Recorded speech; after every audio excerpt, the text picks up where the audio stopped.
আসসালামু আলাইকুম। সুপ্রিয় শিক্ষার্থী বন্ধুরা, আজকে আমি তোমাদেরকে অষ্টম শ্রেণীর নবম অধ্যায়ে পিথাগোরাসের উপপাদ্যের প্রমাণ শেখাবো। আমি বইয়ের প্রথম প্রমাণটি দুটি সমকোণী ত্রিভুজের সাহায্যে প্রমাণ, এটি এখন আলোচনা করব। বইয়ে আরও দুটি প্রমাণ রয়েছে, পর্যায়ক্রমে সেগুলো পরবর্তীতে আলোচনা হবে। আসো আমরা দুটি সমকোণী ত্রিভুজের সাহায্যে পিথাগোরাসের উপপাদ্য আলোচনা করার আগে পিথাগোরাস সম্পর্কে সামান্য একটু তথ্য জেনে নেই। পিথাগোরাস গ্রিক দেশে জন্মগ্রহণ করেছিলেন। তিনি খ্রিস্টপূর্ব 570 অব্দে জন্মগ্রহণ করেন এবং খ্রিস্টপূর্ব 495 অব্দে তিনি মৃত্যুবরণ করেন। তিনি সমকোণী ত্রিভুজের উপরে একটি বৈশিষ্ট্য নিরূপণ করে দিয়ে গিয়েছেন, যেকে পিথাগোরাসের বৈশিষ্ট্য আমরা বলতে পারি। এখন সমকোণী ত্রিভুজ কাকে বলে বন্ধুরা? আমরা জানি যে ত্রিভুজের একটি কোণ সমকোণ তাকে সমকোণী ত্রিভুজ বলে। আর আমরা এও জানি সমকোণী ত্রিভুজে সমকোণের বিপরীত বাহুকে অতিভুজ বলে। আর অপর যে বাহু, এই দুই বাহু, একটি হচ্ছে ভূমি আর একটি হচ্ছে উন্নতি বা আমরা লম্ব বলতে পারি। আমরা পিথাগোরাস বলেছেন এই সমকোণী ত্রিভুজে সমকোণের বিপরীত বাহু যেটি অর্থাৎ অতিভুজ, পিথাগোরাস বলেছেন সমকোণী ত্রিভুজে অতিভুজের উপর অঙ্কিত বর্গক্ষেত্র উহার অপর দুই বাহুর উপর অঙ্কিত বর্গক্ষেত্রের দ্বয়ের সমষ্টির সমান। অর্থাৎ আমি এই কথা বলতে পারি যে পিথাগোরাসের উপপাদ্য আমরা বুঝে গেলে সমকোণী ত্রিভুজের যে তিনটি বাহু আছে এই তিনটি বাহুর পারস্পরিক সম্পর্ক আমরা নির্ণয় করতে পারবো। যাই হোক, আমরা সাধারণ নির্বাচনটা আরেকবার বলছি, শুনো খেয়াল করে। সমকোণী ত্রিভুজে অতিভুজের উপর অঙ্কিত বর্গক্ষেত্র উহার অপর দুই বাহুর উপর অঙ্কিত বর্গক্ষেত্রদ্বয়ের সমষ্টির সমান। এই জিনিসটা আমরা চিত্রের মাধ্যমে দেখাবো। তোমাদেরকে সহজ করে পাঠটা উপস্থাপন করানোর জন্য বন্ধুরা আমি বোর্ডে অনেকগুলো চিত্র এঁকেছি, মূল চিত্র তো এঁকেছি, এর পাশাপাশি উপচিত্রগুলো এঁকেছি, যাতে করে সচিত্রভাবে বুঝালে তোমার ভালো করে উপলব্ধি হয়। হৃদয়ঙ্গম ভালো হওয়ার জন্য এই পদ্ধতি আমি নিয়েছি। আসো আমরা শুরু করি এই প্রমাণ। প্রথমে ধরে নিচ্ছি এ বি সি এটি একটি সমকোণী ত্রিভুজ। যেহেতু সমকোণী ত্রিভুজ তাহলে একটা কোণ সমকোণ থাকতে হবে। তাহলে কোনটা সমকোণ সেটা তোমাকে আগে ঘোষণা দিতে হবে। আমি বলবো, মনে করি এ বি সি একটি সমকোণী ত্রিভুজ যেখানে বি কোণ সমান 90 ডিগ্রি, অর্থাৎ বি কোণটাকে আমি সমকোণ ধরলাম। তাহলে সমকোণের বিপরীত বাহু হচ্ছে অতিভুজ, তাহলে অতিভুজ হচ্ছে এখানে এসি। সমকোণের বিপরীত বাহুর নাম এসি। তাহলে আমি বলবো AC equal to B. B ধরবো, এটাকে সহজ করে পরে প্রমাণের সুবিধার্থে বোঝানোর জন্য আমরা বি চিহ্নিত করব, শনাক্ত করলাম। অতিভুজ AC equal to B, A B equal to C, BC equal to A. তাহলে প্রমাণ করতে হবে যে AC square equal to A B square plus BC square, অর্থাৎ B square equal to C square plus A square. বন্ধুরা কিছুটা খেয়াল করছো নিশ্চয়ই। আমি আরো একবার বলবো, একই কথা দুইবার বলবো যাতে তোমাদের উপলব্ধি হয়। আমি বিশেষ নির্বাচন বলছি, আমরা খুব খেয়াল করি বন্ধুরা। মনে করি এ বি সি একটি সমকোণী ত্রিভুজ যেখানে বি কোণ সমান 90 ডিগ্রি। অতিভুজ AC equal to B, A B equal to C, BC equal to A. তাহলে প্রমাণ করতে হবে যে AC square equal to A B square plus BC square, অর্থাৎ B square equal to C square plus A square. এবার আমরা অঙ্কন একটি অপশন এখানে থাকবে। এখন তোমরা প্রশ্ন করতে পারো যে স্যার কোনো উপপাদ্যে দেখি অঙ্কন আছে, কোনো উপপাদ্যে দেখি অঙ্কন নেই। একজন শিক্ষার্থী হিসাবে আমি কিভাবে বুঝবো যে কোন উপপাদ্যে অঙ্কন সংযোজিত হবে, অর্থাৎ অঙ্কন অপশনটি থাকবে, আর কোন উপপাদ্যে অঙ্কন অপশনটি থাকবে না? একজন শিক্ষার্থী হিসাবে আমি এটা কিভাবে জানবো? এটি তোমার প্রশ্ন, উত্তর দিচ্ছি শুনো। অঙ্কনের অপশনটি উপপাদ্যে ঠিক তখনই থাকবে যখন তুমি সাধারণ নির্বাচনের শর্তের বাইরে প্রমাণের স্বার্থে প্রমাণ করার জন্যে তুমি কিছু অতিরিক্ত সংযোজন করবে। সেই সংযোজন রেখা হতে পারে, কোণ হতে পারে, যে কোনো কিছু, জ্যামিতিক যে কোনো কিছু তুমি সংযোজন করো মূল সাধারণ নির্বাচনের বাইরে, তখন সেটিকে তুমি অঙ্কনের বিবরণে গিয়ে আসবে। এই উপপাদ্যে প্রমাণ করার জন্য আমাকে অতিরিক্ত কিছু অঙ্কন দেখাতে হবে, যোগ করতে হবে। সেই জন্য এখানে অঙ্কনের বিবরণ থাকবে। নিশ্চয়ই বুঝেছো কেন অঙ্কনের বিবরণ এখানে আসলো। এবার আসো অঙ্কনের বিবরণে কি কি আসবে আরেকটু খেয়াল করে শোনো বন্ধুরা। বিসি কে ডি পর্যন্ত বর্ধিত করি যেন সিডি সমান এবি হয়, মানে সি হয়, এখানে সি হলে এখানেও সি হবে। আর ডি বিন্দু দিয়ে বিসি এর বর্ধিতাংশ সিডি এর উপর ডিই লম্ব আঁকি, যেন ডিই সমান বিসি হয়, মানে এখানে এ থাকলে এখানেও এ হবে। এরপর বলবে সি কমা ই এবং এ কমা ই যোগ করি, সি কমা ই এবং এ কমা ই যোগ করি। তাহলে অঙ্কনের বিবরণ শেষ। আমাদের এই চিত্রটি রূপ লাভ করলো ফাইনালি। এটি হচ্ছে মূল চিত্র, পিথাগোরাসের উপপাদ্য প্রমাণ করার জন্য মূল চিত্র। আসো এইবার আমরা এই চিত্রকে ব্যবহার করে এই জ্যামিতিটি প্রমাণ করব। এই জ্যামিতি প্রমাণ করতে গেলে তুমি পাঠ্য বইয়ে দেখবে 4টি পয়েন্ট রয়েছে, অর্থাৎ 1 2 3 4 এভাবে চারটা লেভেল রয়েছে ধাপের ঘরে, 4টা ধাপ। এই 4টা ধাপ আলোচনা করার জন্য, বোঝানোর জন্য আমি উপচিত্রের আশ্রয় নেব। প্রত্যেকটি ধাপ উপচিত্র দিয়ে দিয়ে বুঝিয়ে দেব। এখন আমরা প্রথম ধাপ বইয়ের মধ্যে ধাপগুলো যে 1-এর পরে 2, 2-এর পরে 3 যেভাবে আছে, আমি যদি 2 নম্বরটাকে 3 নম্বরে বলি, 3 নম্বরটাকে 2 নম্বরে বলি, বন্ধুরা এখানে ভুল হবে না। এখানে আমরা সমস্ত উপাদানগুলো, যুক্তিগুলো সন্নিবেশ করতে পারলেই হবে। এখন কথা হচ্ছে ফাইনাল রাউন্ডে যেটি, সেটি আবার ফাইনালে রাখতে হবে। মাঝখানে 2-এর জায়গায় 3, 3-এর জায়গায় 2 বললে অসুবিধা হবে না। তারপর আমি যে ধারাবাহিকতা দিয়ে দেখাচ্ছি, তুমি এই ধারাবাহিকতা দিয়ে নোট করে নিও পরে। আসো প্রথমে ধাপ 1। 1 নম্বর ধাপে আমরা এই দুটি ত্রিভুজের মধ্যে সর্বসমতা প্রমাণ করব। আর ধাপ 2 এ এসে আমি যেটা করব, প্রথমে আমি মোটা দাগে কথাগুলো বলে দেই কোন কোন ধাপে কি কি করব। প্রথম ধাপে আমি এই দুটি ত্রিভুজের মধ্যে সর্বসমতা প্রমাণ করব।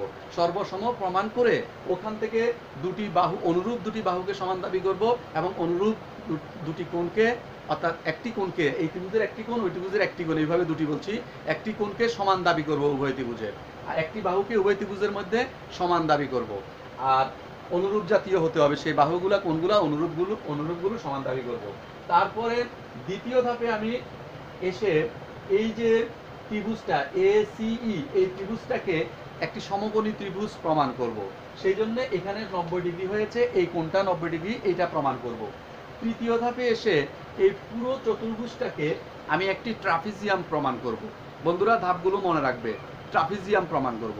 চতুর্থ ধাপে এসে ফাইনাল রাউন্ডে আমরা পুরো চতুর্ভুজের ক্ষেত্রফলকে বাম পাশে লিখব, আর এই 3টা ত্রিভুজ ক্ষেত্রের ক্ষেত্রফলকে ডান পাশে লিখে যোগ করে, যেহেতু এটা একই জায়গার মধ্যে 3টা ত্রিভুজ যতটুকু জায়গা জুড়ে আছে, পুরো ট্রাপিজিয়ামটাও ততটুকু জায়গা জুড়েই আছে, সেই জন্য আমরা ট্রাপিজিয়ামের ক্ষেত্রফল সমান সমান এই 3টা ত্রিভুজ ক্ষেত্রের ক্ষেত্রফলের যোগফল দাবি করব। আর মাঝখানে যেহেতু সমান সমান চলে আসবে, তখন আমরা এর মান বসিয়ে এইবার গাণিতিক হিসাব নিকাশ করলে দেখবে যে আমাদের কাঙ্ক্ষিত যে সমীকরণ, যেটি প্রমাণ করতে চাচ্ছিলাম, b² = c² + a², ইনশাআল্লাহ সেইখানে আমরা পৌঁছে যাব, অর্থাৎ আমাদের প্রমাণ হয়ে যাবে। এ তো গেল মোটা দাগে কথা। এইবার তুমি সূক্ষ্মভাবে প্রত্যেকটি ধাপে ধাপে বিবরণ কিভাবে বেরিয়ে আসবে, এই যুক্তিগুলো এবার আমরা দেওয়ার চেষ্টা করব। আসো দেখি উপচিত্র 1। প্রথম আমার টার্গেট কি বললাম, আমি মোটা দাগে আগে বলে দিয়েছি আমি কি করব। প্রথমে আমি কি করব, এই দুইটা ত্রিভুজকে সর্বসম প্রমাণ করব। এখন আসো সর্বসম প্রমাণ করার, বন্ধুরা তুমি ক্লাস 7-এ দুটি ত্রিভুজকে সর্বসম প্রমাণ করার 4টা কৌশল শিখেছ।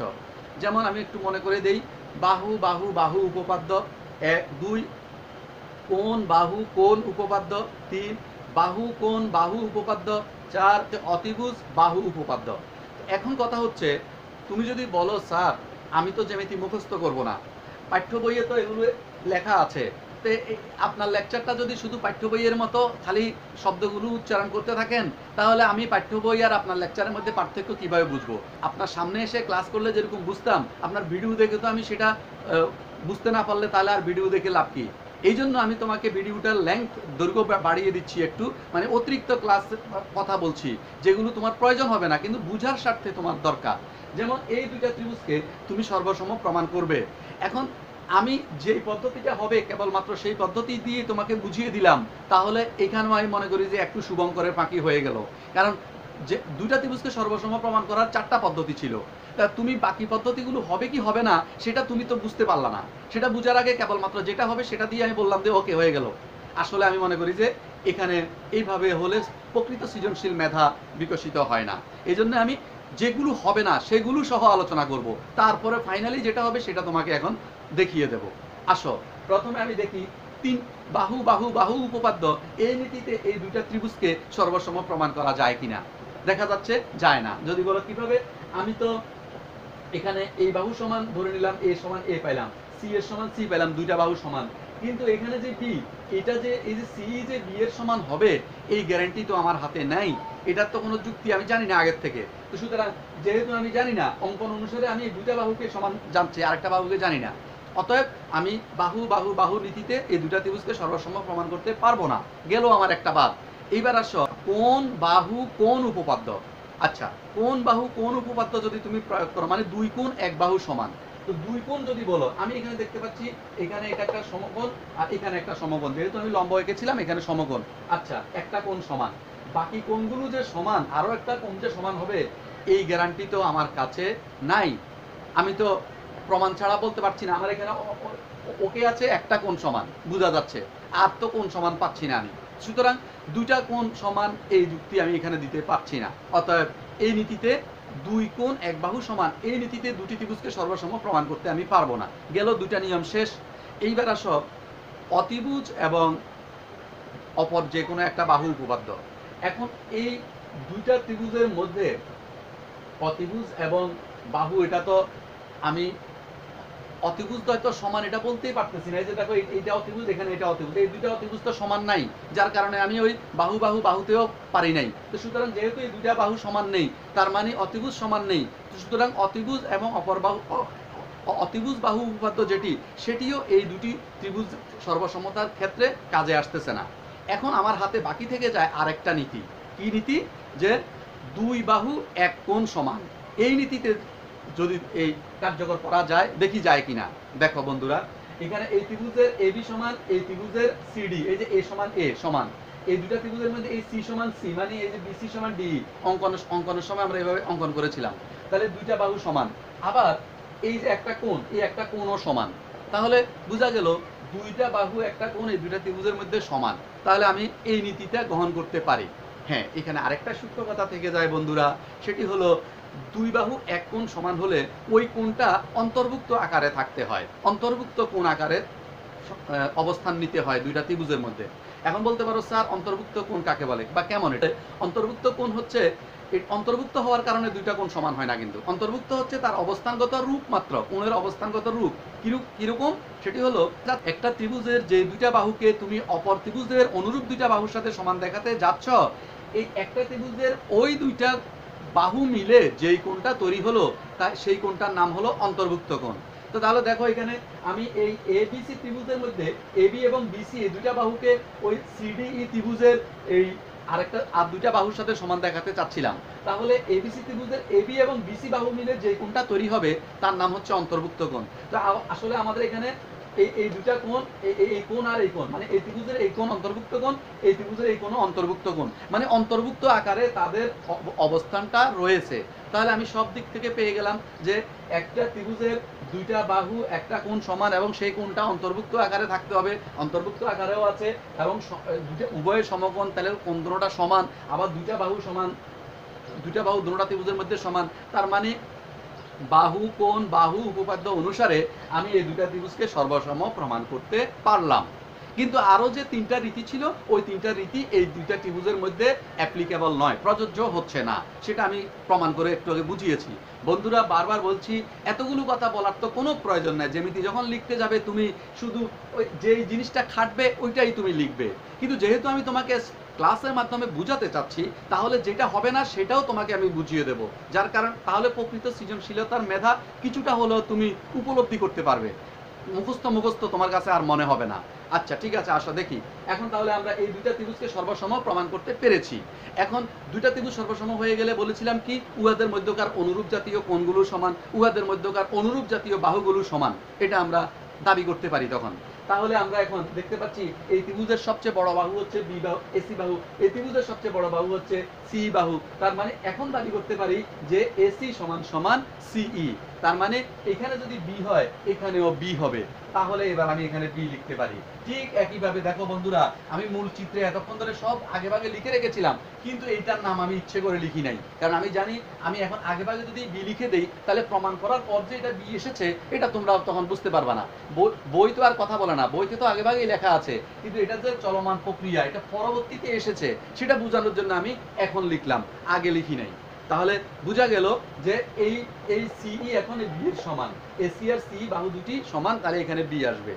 আর এই দুটি ত্রিভুজের মধ্যে আমরা দুটি কোণকে, অনুরূপ দুটি কোণকে আমার প্রমাণের স্বার্থে পরবর্তী ধাপে প্রমাণ করতে আমার কাজে লাগবে, সেজন্য ওই জাতীয় দুটি কোণকে আমি সমান দাবি করব, অনুরূপ জাতীয়। আমার মন গড়া ইচ্ছে মতো সমান দাবি করলে হবে না, অনুরূপ জাতীয় কোণ সমান দাবি করতে হবে। যেমন ধরো বন্ধুরা, এখানে এই যে কোণটি লক্ষ্য করো একটু এবার, এই যে কোণটি বিএসি কোণ, এই কোণ সমান সমান এবিসি ত্রিভুজের বিএসি কোণ সমান সমান সিডিই ত্রিভুজের, অনেকে বলে ফেলে যে এই ই কোণটা সমান, মানে অনেকে আপাত দৃষ্টিতে মানে মনে করে আর কি যে এটা যেহেতু উপরের দিকের কোণ, এটাও উপরের দিকের কোণ, তাহলে এই কোণ সমান মনে হয় এই কোণ অনুরূপ হবে, মানে এটা আর এটা উপরে উপরে মিলে গেছে, তো এই জন্য মনে করে যে অনুরূপ সেটা হবে। আসলে অনুরূপ ওইভাবে চিনতে হয় না। অনুরূপ চিনার নিয়ম হচ্ছে যেই কোণটা তৈরি হয়েছে সেই কোণটা যেই স্টাইলের দুইটা বাহু দিয়ে তৈরি হয়েছে, আরেকটা ত্রিভুজের মধ্যে ঠিক ওই স্টাইলের যে দুইটা বাহু দিয়ে কোণ খুঁজে পাবে সেটাই হবে অনুরূপ। যেমন আমি একটু বুঝিয়ে বলি, এই কোণে এখানে মনে করো এই ত্রিভুজের মধ্যে তিনটা বাহু, একটা সবচেয়ে বড় বাহু এটা, মাঝারি বাহু এটা, ছোট বাহু এটা, তাহলে বড় বাহু আর মাঝারি বাহু দিয়ে এই ত্রিভুজের মধ্যে কোণ তৈরি হয়েছে এক কোণ। তাহলে এইটার মধ্যে আসো, এখানে এই কোণটা যদি আমি মনে করি, তাহলে এটা তো তৈরি হয়েছে, এটা হচ্ছে ছোট বাহু, এটা হচ্ছে মাঝারি বাহু, এটা হচ্ছে বড় বাহু এই ত্রিভুজের, তাহলে এই বড় বাহু আর ছোট বাহু দিয়ে না এই কোণ তৈরি হয়েছে, তাহলে এটার অনুরূপ ওইটা কেমনে হয়? তার মানে ওইটার অনুরূপ এটা হয় না, কারণ এই কোণটা বড় বাহু আর ছোট বাহু দিয়ে তৈরি হওয়া কোণ, আর এই কোণটা বড় বাহু আর মাঝারি বাহু দিয়ে তৈরি হওয়া কোণ। তাহলে অনুরূপ কোণ চিন্তা আমরা যাতে ভুল না করি, আমরা এই জায়গায় হুঁশিয়ার থাকবো। তাহলে এই কোণের অনুরূপ হচ্ছে আসলে এই কোণটা। যদি বলো কেন, দেখো এই কোণটা এই ত্রিভুজের মধ্যে বড় বাহু এবং মাঝারি বাহু দিয়ে তৈরি হয়েছে, এখানে এই ত্রিভুজের মধ্যে এটা বড় বাহু এবং মাঝারি বাহু দিয়ে তৈরি হয়েছে, অর্থাৎ বড় আর মাঝারি বাহু সমন্বয়ে যেই কোণ তৈরি হয়েছে উভয় ত্রিভুজের মধ্যে, ওই কোণগুলোই হচ্ছে অনুরূপ কোণ। নিশ্চয়ই বন্ধুরা অনুরূপ কোণ চিনেছ। তাহলে দুইটা ত্রিভুজ সর্বসম হলে উহাদের মধ্যকার কেবলমাত্র অনুরূপ কোণগুলো সমান হয়, আবল তাবল কোণ সমান হয় না, যেটার সাথে যেটা খাটে না। এটা দুইটা ত্রিভুজ সমান হয়ে গেলেই তুমি মনে করিও না যে আমি ইচ্ছে মতো যে কোণ আবল তাবল সমান বলে দেবো, দুইটা ত্রিভুজের মধ্যে খালি পড়লেই হবে না, এমন হবে না। অনুরূপ কোণ সমান দাবি করতে হবে, অনুরূপ বাহু সমান দাবি করতে হবে। নিশ্চয়ই বন্ধুরা বুঝতে পেরেছ। আচ্ছা, তাহলে আমরা কি পেলাম? বি এ সি কোণ সমান সমান ই সি ডি কোণ। এই কথাটা আমরা একটু মনে রাখবো, প্রমাণের স্বার্থে পরে মনে রাখবো। আমি কিন্তু এখানে আগে আরেকটি কথা বলি বন্ধুরা, আমি এখানে বোর্ডে জায়গার স্বল্পতা একটু রয়েছে, এই কারণে আমি বিস্তারিত সবগুলো কথা লিখে লিখে লিখে লিখে যাচ্ছি না, এটা আমি লেকচার মুখে দিয়ে যাচ্ছি। তোমার যদি বুঝতে কষ্ট হয় তুমি ভিডিও আবার রিভিউ করে করে টেনে টেনে আবার দেখো, তোমার সামনে পাঠ্য বই রাখো, পাঠ্য বইয়ের মধ্যে তো তুমি এগুলো দেখতেই পাবে, তা সুতরাং তুমি তখন ধরতে পারবে। আর আমি যদি এখন লিখতে যাই তাহলে পুরো বোর্ডটা একটা হজবরল হয়ে যাবে, মানে বুঝতে পারবা না তখন। এই জন্য আমি মুখে বলে যাচ্ছি, ওগুলো লিখছি না। তুমি আমার লেকচার শোনার সময় তোমার পাঠ্য বই তুমি সামনে ধরে রাখো, তাহলে তুমি ওই পাঠ্য বইয়ের লাইন খুঁজে পাবে। তাহলে আমি এখানে কি পেলাম? বি এ সি কোণ সমান সমান ই সি ডি কোণ, এই দুটি অনুরূপ কোণকে সমান দাবি করে রাখলাম। আচ্ছা, এখন আমরা এই পর্যায়ে এই উপপাদ্য এক থেকে আমরা যা নেওয়ার, যা প্রমাণ করার করে ফেলেছি। এখন আমরা এবার 2 নাম্বার পয়েন্টে আসবো, অর্থাৎ উপচিত্র 2। উপচিত্র 2 এসে আমি তোমাদেরকে, এটার সাথে এটা মিল রয়েছে, এই জন্য আমি উপচিত্র 2 আগে আলোচনা, মানে পাঠ্য বইয়ে দেখবে এটি হচ্ছে 3-এ নিয়ে 3য় নাম্বার ধাপে এই সম্পর্কে তারা কথা বলেছে, আর 3 নাম্বার উপচিত্রকে তারা 2য় নাম্বার ধাপে বলেছে। আমি একটু চেঞ্জ করে বইয়ের 3 নাম্বার ধাপটাকে আমি 2 নাম্বার ধাপে নিয়ে এসেছি।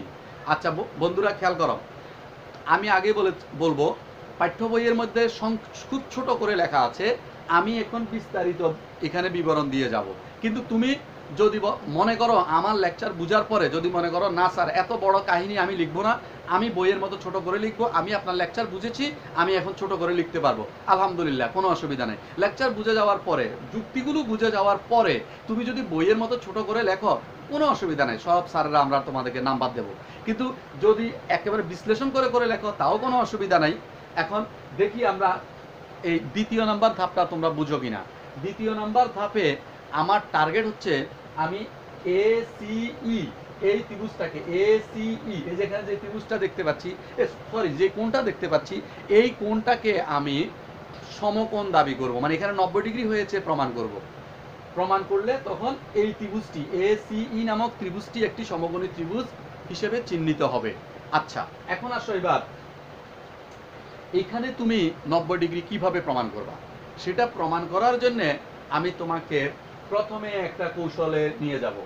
আমি আবারও বলছি, আমি একটু পাঠ্য বইয়ের বাইরে বিস্তৃত ধারণা দিচ্ছি। এখানে দেখো বন্ধুরা, এইখানে এই যে সি বিন্দুতে 1 2 3 মোট 3টি কোণ দেখতে পাচ্ছ।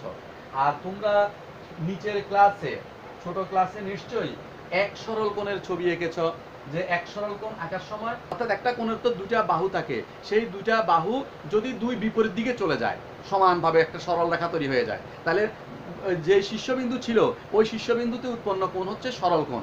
তাহলে এখন দেখো এখানে একটা দুইটা তিনটা, এখানে 3টা কোণ রয়েছে, এই 3টা কোণের সমন্বয়ে এক সরল কোণ উৎপন্ন হয়েছে। তার মানে এখানে এই 3টা কোণের যোগফল অবশ্যই 180 ডিগ্রি। এটা নিশ্চয়ই বন্ধুরা আমরা ক্লাস 8-এ উঠেছি, এটা বোঝার মতো আমাদের জ্ঞান আছে। তাহলে আমি ধরে নিচ্ছি এই কোণ যোগ এই কোণ যোগ এই কোণ, মানে ACB কোণ যোগ ACE কোণ যোগ DCE কোণ, এই 3টা কোণ মিলে 180 ডিগ্রি এর সমান হবে। এখানে তো ABC সমকোণী ত্রিভুজ ছিল, এটা আমরা আগেই জানি। আমরা তো সমকোণী ত্রিভুজের ক্ষেত্রে পিথাগোরাসের উপপাদ্যের প্রমাণ শিখাচ্ছি। তাহলে B কোণ 90 ডিগ্রি, তাহলে অপর দুই কোণে অবশ্যই অপর দুই কোণের যোগফল অবশ্যই 90 ডিগ্রি হতে বাধ্য, কারণ তিনটা কোণ মিলে হবে 180 ডিগ্রি। সে আমরা বুঝেছি বন্ধুরা। তাহলে অর্থাৎ BAC কোণ প্লাস ACB কোণ, এই দুইটা কোণের যোগফল হবে 90 ডিগ্রি। আর তুমি যদি একটু খেয়াল করো, এখানে এই কোণ BAC কোণ সমান সমান হচ্ছে ECD কোণ, মানে এই কোণ সমান এই কোণ। তাহলে এই দুইটা কোণের যোগফল যদি 90 ডিগ্রি হয়, তাহলে আমি এই কোণের জায়গায় এই কোণের নামটা যদি ব্যবহার করি, এই কোণ ঠিক থাকবে।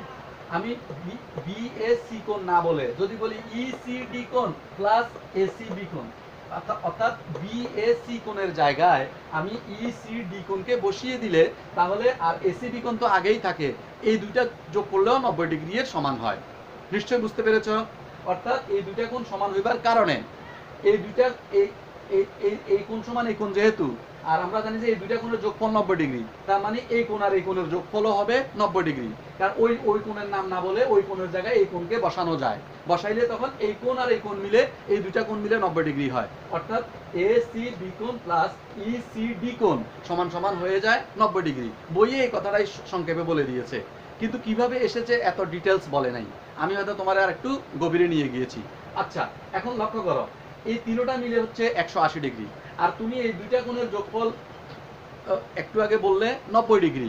তার মানে কি এই এখন এই তিনটা মিলে হচ্ছে 180 ডিগ্রি, আর এই দুইটা মিলে 90 ডিগ্রি। তাহলে 180 ডিগ্রি থেকে 90 ডিগ্রি বাদ দাও, তাহলে বাকি একটা কোণের পরিমাণ থেকে যায়। তার মানে ACE কোণ, এই কোণ সমান সমান হয়ে যায় 90 ডিগ্রি। অর্থাৎ 180 ডিগ্রি বিয়োগ 90 ডিগ্রি সমান সমান 90 ডিগ্রি। এইভাবে আমরা প্রমাণ করে ফেলতে পারি যে ACE কোণ সমান সমান এক সমকোণ। আচ্ছা, যদি বলো কেন এটা প্রমাণ করলাম, প্রতিটা প্রমাণের পেছনে তো একটা কারণ থাকতে হবে। কারণ যতক্ষণ না বুঝবা অতক্ষণ তোমার কাছে খালি মুখস্থই মনে হবে। অনেক সময় মুখস্থ করেও মানুষ ভালো ছাত্র সেজে যায়, কিন্তু আসলে অন্তরের মধ্যে সত্যিকারে সে সান্ত্বনা পায় না। সে নিজেই জানে যে আমি এটা মুখস্থ করেছি বাট বুঝি নাই। এই যে আমি এতক্ষণ ধরে বুঝাচ্ছি, এটা তোমাকে 90 ডিগ্রি প্রমাণ করতে হবে। কেন করতে হবে? আর তোমারে আমি এটা বুঝাচ্ছি যে ACE এটা একটা সমকোণী ত্রিভুজ প্রমাণ করার জন্য। তাও তো কথা থাকে, ACE সমকোণী ত্রিভুজ প্রমাণ করার আমার দরকারটা কি? আমার তো টার্গেট ওইটা না, তাহলে আমি এটা কেন প্রমাণ করব? এবার এটার উত্তর শোনো। সেটা হলো, একটু পরে আমি পুরো চতুর্ভুজের ট্রাপিজিয়ামের ক্ষেত্রফল এক পাশে রাখবো, আর এই যে তিনটা ত্রিভুজের ক্ষেত্রফলকে আরেক পাশে যোগ করব। ওই ক্ষেত্রফল যখন তুমি বের করবে তখন তো তুমি এখানে সূত্র দিবে, ত্রিভুজের ক্ষেত্রফলের সূত্র হাফ ইন্টু ভূমি ইন্টু উচ্চতা। এখন হাফ ইন্টু ভূমি ইন্টু উচ্চতা যে তুমি সূত্রটা ব্যবহার করবে, এটা সমকোণী ত্রিভুজের ক্ষেত্রে সূত্র। এটি ত্রিভুজের অনেক সূত্র আছে, ক্ষেত্রফল নির্ণয়ের বেশ কয়েকটা সূত্র আছে। এখন আমি এই হাফ ইন্টু ভূমি ইন্টু উচ্চতা এই সূত্রটা প্রয়োগ করার জন্যে, যেহেতু এগুলো সমকোণী ত্রিভুজ, এগুলোর ক্ষেত্রে প্রযোজ্য হচ্ছে, তাহলে এইটাও যদি সমকোণী ত্রিভুজ হয়ে যায় তাহলে ওইটার ক্ষেত্রে হাফ ইন্টু ভূমি ইন্টু উচ্চতা, হাফ ইন্টু ভূমি ইন্টু উচ্চতা এই সূত্রটি প্রয়োগ করা যাবে। তাহলে আমি যুক্তিতর্কে ঠিক থাকবো।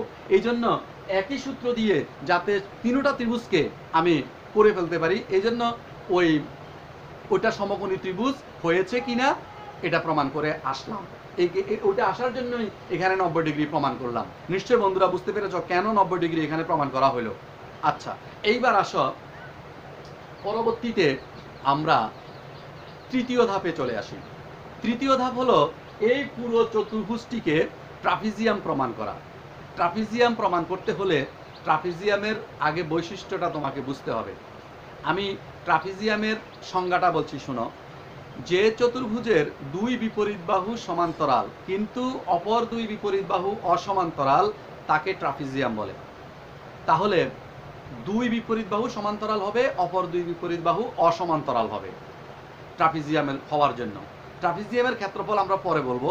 এখন আপাতত দেখি এটা সংজ্ঞা অনুসারে ট্রাপিজিয়ামের মর্যাদা লাভ করে কিনা। অর্থাৎ দুই বিপরীত বাহুকে সমান্তরাল প্রমাণ করতে পারি কিনা, অপর দুই বিপরীত বাহুকে অসমান্তরাল প্রমাণ করতে পারি কিনা। লক্ষ্য করো বন্ধুরা, আমি দেখতে পাচ্ছি এখানে বিডি, এই যে উপচিত্র 3-এ চলে আসো আমরা। এই চিত্রটার মধ্যে আসলাম এখন বন্ধুরা। উপচিত্র 3 বিডি, এই যে রেখাটি, এই রেখাংশটির মধ্যে তুমি দেখতে পাচ্ছ এ বি একটি লম্ব আঁকা আছে এবং ডিই একটি লম্ব আঁকা আছে। কারণ এখানে সমকোণ ছিল, এখানে সমকোণ ছিল। এই সমকোণ হওয়ার কারণে এখানে লম্ব, এখানে লম্ব। আমরা জানি সমকোণ হতে হলে বা ভূমির উপর লম্ব না হলে সমকোণ হয় না। অতএব এখানে এ বি এবং ডিই দুটি লম্ব। আর একই রেখার উপর যদি দুটি লম্ব দণ্ডায়মান হয় তাহলে ওই লম্ব দুটি পরস্পর অবশ্যই সমান্তরাল হয়। কারণ এটাও লম্ব, ওইটাও লম্ব, ভিন্ন কোনো রেখায় না, একই রেখার মধ্যে দণ্ডায়মান। তাহলে এই লম্ব দুটি সমান্তরাল না হয়ে যাবে কোথায়? তাহলে এই এ বি এবং ডিই সমান্তরাল প্রমাণ হয়ে গেছে। এখন এ বি এবং ডিই এই দুটি রেখা হচ্ছে এ বি ডিই, এই ট্রাপিজিয়াম, এই চতুর্ভুজের দুটি রেখা। আমি ট্রাপিজিয়াম এখন বলবো না, আমি বলবো এখন চতুর্ভুজ। এই চতুর্ভুজের নাম কি? A B DE. এই চতুর্ভুজের দুটি বিপরীত বাহু হচ্ছে এ বি এবং ডিই। আর আমি উপচিত্র 3-এর মাধ্যমে প্রমাণ করতে পেরেছি এ বি এবং ডিই এই দুটি রেখা সমান্তরাল। তার মানে এই চতুর্ভুজের দুই বিপরীত বাহু সমান্তরাল প্রমাণ হয়ে গেছে। তাহলে আমি ট্রাপিজিয়াম বলতে পারি। তারপরেও আমি আরও একটু বলবো বন্ধুরা, বইয়ে এটুকু বলেই এটাকে ট্রাপিজিয়াম দাবি করেছে, কিন্তু আমি আরও একটু কথা বাড়িয়ে বলবো। সেটি হলো অপর দুই বিপরীত বাহু সমান্তরাল নাকি অসমান্তরাল, এটা আমরা নিশ্চয়তা দিচ্ছি কিভাবে?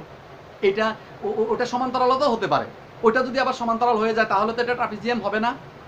এখন এটা সমান্তরাল যে ছিল না, এটা বইয়ে কিন্তু একেবারে চোখে আঙুল দিয়ে সরাসরি দেখিয়ে দেয় নাই, কিন্তু আমরা বুঝে নিয়েছি আর কি। আর তোমরা শিক্ষার্থী হিসাবে হয়তো বুঝতে নাও পারো, এই জন্য আমি রহস্যটা ভ্যাটটা ভেঙে দিচ্ছি ভিডিওতে। সেটি হচ্ছে কি, দেখো তুমি এই যে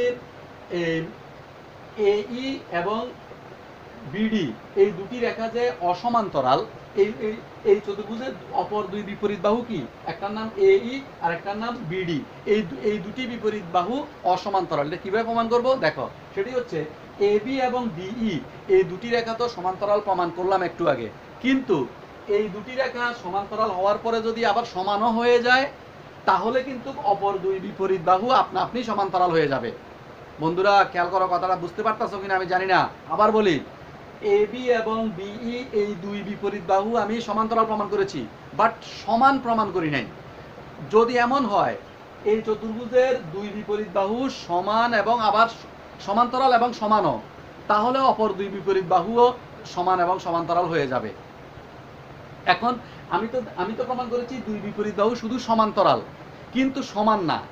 সমান না যে এটার গ্যারান্টি কি? এটা হলো, দেখো এখানে এবির নাম হচ্ছে সি আর ডিইর নাম হচ্ছে এ। তাহলে সি বাহু আর এ বাহু দৈর্ঘ্যের মধ্যে পার্থক্য ছিল বিধায় তো একটার নাম সি হয়েছে, একটার নাম এ হয়েছে। যদি দৈর্ঘ্য দুটোটা 4 ইঞ্চি হইতো, তাহলে এটা সি হলে ওটাও সি হইতো। তাহলে এটার নাম যেহেতু ভিন্ন, তার মানে এগুলা দৈর্ঘ্য সমান না, তার মানে এগুলো অসমান। তার মানে কি এ বি এবং ডিই সমান নয়। তো সমান নয় অথচ কিন্তু এরা সমান্তরাল। তাহলে সমান না হইবার কারণে অপর দুই বিপরীত বাহু আপনা আপনি অসমান্তরাল হয়ে যাবে। আমি তোমাদের কল্পনা আর একটু ভালো হওয়ার জন্য একটু একটু ইচ্ছা করে একটা দেখাচ্ছি, খেয়াল করো ছবিতে। মনে করো ডিই, এটাকে যদি আমি এবি যতটুকু উচ্চতায় আছে, এবি এখানে 6 ইঞ্চি, ডিই এখানে 5 ইঞ্চি, অসমান হইবার কারণে যদি আমি ডিই কেও 6 ইঞ্চি বানাইতাম, মানে এটা সমান করে ফেলতাম, তাহলে এই এই শীর্ষবিন্দুটা ইটা আরো উপরে উঠে যেত। বন্ধুরা খেয়াল করি, উপরে উঠে যেত। তো উপরে উঠে গেলে তখন এই যে সংযোগ রেখাটা, এটা তো তখন এবির সাথে এই বিডির সাথে দূরত্ব সবসময় সমান হইয়া যেত। তো সমান হইয়া গেলে তো তাহলে অপর দুই বিপরীত বাহু আবার সমান্তরালও হইয়া যেত। তার মানে এই ট্রাপিজিয়ামের মর্যাদা লাভ করতো না। ট্রাপিজিয়ামের সংজ্ঞা অনুসারে এটা তখন ট্রাপিজিয়াম বলা যেত না। আশা করি বুঝছো বন্ধুরা। আবার বলছি, দুই বিপরীত বাহু এখানে সমান্তরাল কিন্তু অসমান, এই কারণে অপর দুই বিপরীত বাহু অসমান্তরাল হয়েছে। যদি এমন হতো দুই বিপরীত বাহু সমান্তরাল আবার সমানও, তাহলে কিন্তু অপর দুই বিপরীত বাহুও কিন্তু তখন সমান্তরাল হয়ে যেত, তখন কিন্তু এটাকে ট্রাপিজিয়াম বলা যাইতো না। এই কথাগুলো এতবার বুঝাচ্ছি এই কারণে, পাঠ্য বই খুলে দেখবে, পাঠ্য বইয়ে এত গভীরে তারা কথা বলে নাই। তারা শুধু বলেছে যে দুই বিপরীত বাহু সমান্তরাল, যেহেতু একই রেখার উপর দণ্ডায়মান দুটি লম্ব, তাহলে এরা পরস্পর সমান্তরাল, অতএব এ বি ডি ই এটি একটি ট্রাপিজিয়াম। আমার বিশ্বাস আমার ছাত্ররা যেই ক্যালিভার্সে আছে অধিকাংশ স্টুডেন্ট এটা বুঝবে না, তোতা পাখির মতো মুখস্থ করবে। মুখস্থ করলে বন্ধুরা আমি সেই শিক্ষাকে কখনো প্রকৃত সৃজনশীল শিক্ষা বলতে পারবো না। এই জন্য আমি তোমাদেরকে আরেকটু মানে অ্যানালাইসিস করে করে বারবার একই কথা বারবার রিপিট করে করে বুঝাচ্ছি। আমি জানি না কোনো বন্ধু বিরক্ত হচ্ছে কিনা একই কথা বারবার রিপিট করাতে। আমি ধরে নিচ্ছি তোমরা কি অনেক দুর্বল মেধার ছাত্ররাও আমার এই ভিডিও দেখবে, এই জন্য আমি একই কথা বারবার বারবার বুঝাচ্ছি। যে যাই হোক, আমরা তাহলে বুঝাতে পারলাম এ বি ডি ই এটি একটি ট্রাপিজিয়াম হয়েছে, ট্রাপিজিয়ামের সংজ্ঞা অনুসারে হয়েছে। এইবার আসো ফাইনাল রাউন্ড। এখন চতুর্থ ধাপ। চতুর্থ ধাপের উপচিত্র কি? চতুর্থ ধাপের উপচিত্র মূল চিত্র। মূল চিত্রটাই হচ্ছে চতুর্থ ধাপের জন্য চিত্র। এখন এই জন্য আলাদা কোনো উপচিত্র আর আঁকা হয়নি। তো দেখো চতুর্থ ধাপে আমি পুরো ট্রাপিজিয়ামের ক্ষেত্রফলকে বাম পাশে রাখবো, আর এই তিনটি ত্রিভুজ ক্ষেত্রের ক্ষেত্রফলকে ডান পাশে দিয়ে যোগ করে রাখবো। তারপর আমরা এটার সমাধান করব, ইনশাল্লাহ আমরা পেয়ে যাব। তো আমরা এই কাজটা করার জন্য আমরা এখানে এখন বোর্ডে কিছু একটা চিত্র মুছে দিয়ে কাজ করতে হবে। আমরা দেখি এইবার আমরা লিখি বোর্ডে চতুর্থ ধাপের ব্যাপারটা। যেহেতু ট্রাপিজিয়ামের ক্ষেত্রফল মানে কি, মানে যতটুকু জায়গা দখল করে, তো তাহলে ট্রাপিজিয়াম যতটুকু জায়গা দখল করেছে মনে করো, আর তিনটা এর ভিতরে আছে তিনটা ত্রিভুজ ক্ষেত্র, তো তিনটা ত্রিভুজ ক্ষেত্রের ক্ষেত্রফল ঠিক ততটুকু জায়গায় দখল করেছে। তাহলে আমি সমান দাবি করতেই পারি ট্রাপিজিয়ামের ক্ষেত্রফল সমান তিনটা ত্রিভুজ ক্ষেত্রের ক্ষেত্রফল, এই জন্য ওইটা অনুসারে আগাবো। তাহলে আমরা এখন এইটার জন্য একটু নোট দেখাচ্ছি। তাহলে আমরা ট্রাপিজিয়ামের ক্ষেত্রফল কি এটা একটু কথা বলি, শোনো। চতুর্ভুজের অনেকগুলো ভাগ আছে, যেমন আয়তক্ষেত্র, বর্গক্ষেত্র, রম্বস, সামান্তরিক, এই যে ট্রাপিজিয়াম, ঘুর, এগুলো সব হচ্ছে চতুর্ভুজ। এর মধ্যে যে ট্রাপিজিয়াম এর ক্ষেত্রফলের সূত্র হচ্ছে হাফ ইন্টু সমান্তরাল বাহুদ্বয়ের যোগফল ইন্টু সমান্তরাল বাহুদ্বয়ের মধ্যবর্তী লম্ব দূরত্ব। বন্ধুরা আরেকবার বলছি, হাফ ইন্টু সমান্তরাল বাহুদ্বয়ের যোগফল ইন্টু সমান্তরাল বাহুদ্বয়ের মধ্যবর্তী লম্ব দূরত্ব। এই সূত্রটা মুখস্থ করতে হবে। এই সূত্র মুখস্থ না করলে তোমাকে আমি এই জ্যামিতি প্রমাণের ধারে কাছেও যেতে পারবো না। তুমি তাহলে সব বুঝার পরেও লাস্টে এসে হ্যাং হয়ে যাবে, আর পারবা আগাইতে পারবা না। আমি আরেকবার বলছি, হাফ ইন্টু সমান্তরাল বাহুদ্বয়ের যোগফল ইন্টু সমান্তরাল বাহুদ্বয়ের মধ্যবর্তী লম্ব দূরত্ব, এই হচ্ছে ট্রাপিজিয়ামের ক্ষেত্রফলের সূত্র। আর এখানে সমকোণী ত্রিভুজ রয়েছে, এগুলোর ক্ষেত্রফলের সূত্র হচ্ছে হাফ ইন্টু ভূমি ইন্টু উচ্চতা। এই সূত্র প্রয়োগ করব। তো আসো দেখি, আমরা প্রথমে ট্রাপিজিয়ামের ক্ষেত্রফলটাকে বাম পাশে রাখি। তাহলে এই হাফ দিলাম আমরা হাফ ইন্টু সমান্তরাল বাহুদ্বয়ের যোগফল। সমান্তরাল বাহু হচ্ছে একটা হচ্ছে এবি আর একটা হচ্ছে ডিই। তাহলে আবার ইনটু এর মধ্যবর্তী লম্ব দূরত্ব হচ্ছে বিডি। আর এই কে লম্ব দূরত্ব বলা যাবে না, কারণ এই হচ্ছে তির্যকভাবে আছে। তির্যকভাবে তো একটা প্রকৃত দূরত্ব হতে পারে না, লম্ব দূরত্বই হচ্ছে প্রকৃত দূরত্ব। এই জন্য লম্ব দূরত্ব মানে এই বিডি হচ্ছে ইয়াভাবে আছে, সোজাসুজি আছে, এই জন্য বিডি লম্ব দূরত্ব। তাহলে half into AB plus DE into BD আর সমান সমান দিলাম। আমরা এখানে বুঝার জন্য ব্র্যাকেটও দিলাম, আবার গুণ চিহ্নও দিলাম, যাতে করে গুণটাকে আরো ভালো করে বুঝতে পারি। আর আমরা সমান সমান দিয়ে এই তিনটা ত্রিভুজ ক্ষেত্রের ক্ষেত্রফল লিখব। আমরা এই ত্রিভুজ ক্ষেত্রের ক্ষেত্রফল প্রথমে লিখি হাফ ইন্টু ভূমি ইন্টু উচ্চতা। আর এখানে একটা জিনিস মনে রাখতে হবে বন্ধুরা, সমকোণী ত্রিভুজের একটা সমকোণ যেখানে তৈরি হয় সেখানে একটার উপর একটা লম্ব হয়। তা তুমি যে কোনোটাকে ভূমি যে কোনোটাকে লম্ব বিবেচনা করতে পারবে, তবে সাধারণত আমরা নিচেরটাকে ভূমি ধরি আর উপর যেটা লম্বভাবে থাকে এটা খারাপভাবে থাকে এটাকে লম্ব ধরি। তো আমরা এখানে এটাকে ধরলাম ভূমি আর উচ্চতা এটাকে ধরলাম সি, তাহলে এসি। আর প্লাস এখানে এই ত্রিভুজটার মধ্যে দোনোটাই বি বি, কোনটা ভূমি কোনটা লম্ব বুঝতে পারছো না, কোনো অসুবিধা নাই, আমরা যে কোনোটাকেই বিবেচনা করতে পারবো। Half into B into B, তো বি ইন্টু বি মানে কি বি স্কোয়ার, মানে এটা ইন্টু এটা মানে বি স্কোয়ার, প্লাস এখানে হাফ ইন্টু ভূমি ইন্টু উচ্চতা, এখানেও ঠিক এ সি বলতে পারি, সি এ বলা যে কথা এ সি বলা একই কথা, আমরা দিয়ে দিলাম। এখানে আসো, এবার এই জায়গায় এসে মানটা বসাই আমরা। হাফ ইন্টু এবি এর মান হচ্ছে এবি এর মান সি প্লাস ডি ডিই, আমরা যেটা দেখতে পাচ্ছি ডিই, ডিই মান এ, তাহলে এটার মান এ, আর ইন্টু আর এটা বিডি, বিডি মানে এ প্লাস সি, এই যে এ একটা অংশ আবার সি একটা অংশ, তার মানে এটা সি প্লাস এ বলে দিলাম, এটার মতো এ প্লাস সি না বলে সি প্লাস এ বললাম, অসুবিধা নাই। এখানে হাফ হাফ হাফ, তাহলে আমরা একটা হাফ কমন নেই বন্ধুরা, হাফ কমন নিলে এখানে এসি এখানে এসি, তাহলে এসি দুইবার হয়ে যায়, তাহলে 2ac পেয়ে যাই, আর প্লাস এখানে বি স্কয়ার। তাহলে আমরা এই পাশেও একটা হাফ দেখতে পাচ্ছি, এই পাশে একটা হাফ দেখতে পাচ্ছি। উভয় পক্ষকে আমরা যদি এখন 2 দ্বারা গুণ করে ফেলি তাহলে হাফ থাকবে না, আর এখানে সি প্লাস এ মানে কি C plus A whole square হয়ে যায়, তার মানে কি এখানে 2ac প্লাস বি স্কয়ার হয়। আবার এখানে যদি এখন তুমি সি প্লাস এ হোল স্কয়ারের সূত্রে ভাঙিয়ে ফেলো, C square plus 2ca plus a square equal to 2, এখানে এসি আছে, এসি কে তুমি সি এ বলো, অসুবিধা নাই, প্লাস বি স্কয়ার। আবার বা এবার সি এ মিলে যাওয়ার জন্য 2ca বাদ হয়ে যাবে, এই জন্য আমরা পুরোটাকে এই পাশে নিয়ে আসি, আর ওটাকে পুরোটাকে আমরা মানে প্রতিসাম্য বিধি অনুসারে মানে উভয় পক্ষ থেকে টু সি বাদ হয়ে যায়। নাহলে আমি আরেকটা লাইন ডিটেলস করে দেখাচ্ছি বন্ধুরা। 2ca আবার মাইনাস 2ca অর্থাৎ পক্ষান্তর করে নিয়েছি, আর প্লাস বি স্কয়ার, তার মানে কি দাঁড়ালো C square plus A square equal to B square, মানে এটা কাটা চলে গেল, তার মানে সুতরাং ফাইনালি কি হয়ে গেল C B square equal to C square plus A square. যেটা আমরা বিশেষ নির্বাচনে বলেছিলাম আমরা কি প্রমাণ করতে চাই, যে আমরা প্রমাণ করতে চাই B square equal to C square plus A square. তাহলে বন্ধুরা আমরা ফাইনাল প্রমাণ করে ফেলতে পারলাম। এভাবে তোমরা করলে আশা করি পিথাগোরাসের উপপাদ্য তোমরা দুটি সমকোণী ত্রিভুজের সাহায্যে প্রমাণ পেরে যাবে।